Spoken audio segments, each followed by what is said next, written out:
Welcome to your Daily 5 for Wednesday, May 28th, 2025.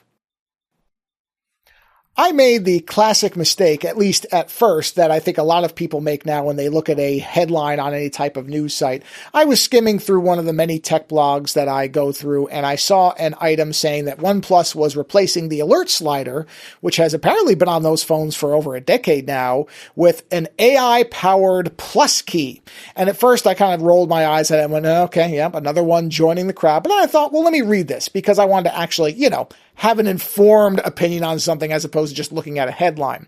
And having now read the actual, and there are many articles on it, I'm going to just link to one of them here, but reading this, what at first sounded to me like something really dumb, I think actually is probably a good idea in terms of if it's implemented the way it reads, then I actually think that this is a good thing. Because look, as I said I've said this a number of times, but as I talked about to some degree in the 5 yesterday, I don't think that most people have any actual driving interest in a lot of the features that many of these companies are trying to make them think they're interested in because they're going to have to start selling them. Regardless of that, that doesn't mean no one's using them. It does seem that there is a subset of users, similar to people who like folding phones, something that doesn't make any sense to me, but other people apparently love them. There are some people who do feel that these things are giving them a benefit and a value. And so I like the idea because based on what I've read here, the plus key, which is replacing the alert slider, I mean, it's still a button in relatively the same place. They're just giving it a different name and they're attaching different functions to it that seem to be AI based by default. But based on the articles, I've read a couple now that all say that this button is reprogrammable or remappable, whatever term you want to use, to be able to be flexible in what it does. Now, if that flexibility, in fact, makes it where you can press this button and it doesn't default to some kind of AI tool, because honestly, from what I've read, and if you're interested at all, you've probably read the same things, it doesn't seem like anybody has a workable version of these tools on a phone that work the way that they advertise them to.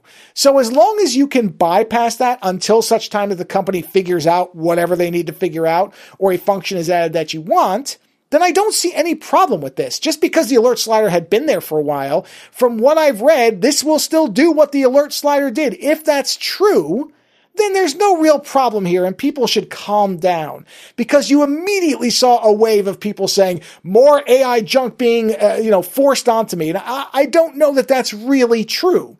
Obviously, they want you to use that because, again, at some point, there'll be a monthly subscription. So I'm sure that when you take it out of the box, when you first press that button, it's just going to make you go through 4 or 5 minutes of saying, I don't want this, I don't want this, I don't want this, before you can get rid of it.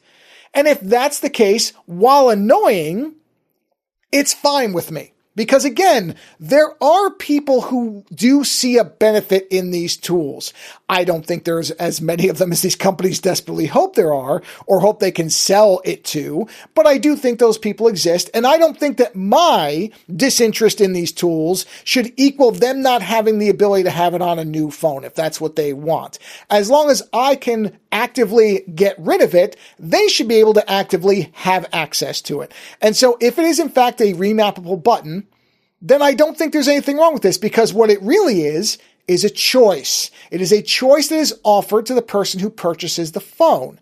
And that's what we should all actually want. That when you pay money for something, especially something as central as it is to our lives at this point, which generally is a smartphone or some kind of smart device, you should have the reasonable expectation that that transfer of wealth from you to a company means that you get to do with the device what you want. And if that's what this in fact is, and by everything, if I've read these articles correctly, and I've read more than a few of them now, if they are in fact accurately representing what the function of this button can be, then I think it's actually a good thing. I don't think that just adding the letters AI to something taints it by default. I think it depends on what the use case is and what your ability to ignore it or engage with it is.